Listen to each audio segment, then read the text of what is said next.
Good afternoon, parents. This is Miss Pitts. So happy to see you guys. Happy New Year. I am sending out a brief video to explain to you the new homework policy. I've attached it on the SMORE, but I wanted to share with you why I used to do this policy maybe like 10 years ago. I stopped doing it, but this year I found a need to implement it. After December 10th, I thought I was finished accepting late homework assignments, only to find a couple of days ago when I went back to double check the list, there have been almost 45 additional assignments turned in, which took me a little over 2.5 hours to grade and find those assignments. It was super frustrating, but I discovered again why I needed to go back to that practice. After a certain amount of time, homework assignments are just irrelevant.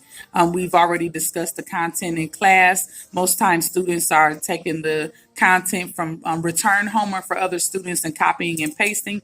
And I don't want kids to ever do anything for the sake of just getting points, or they want to do it because they want to get their grades up and while creating a whole bunch of frustration on my end.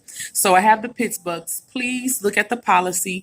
Hopefully it would allow students to be able to just take a break if they need to. If they don't want to do an assignment, they got other things to do, they can just turn in 10 points here and there.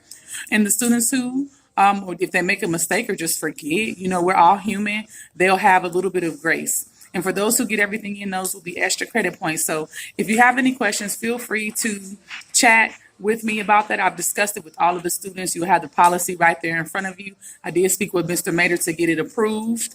So we're all good to go. Hopefully this will help me to be able to focus on the things like the content that I have in front of me versus having to go back and just do so much what is busy work after I've already graded 50 or more of an assignment to have to go back like that. So I appreciate all that you do. I appreciate your connectedness and the sense of community we have. And as you've seen at the top of the letter, I certainly appreciate your patience and understanding. Got a little bit to go, but everything is all good. I'm just very blessed to be here. Thank you so much for being a part of our community. Together, we can. Go A's.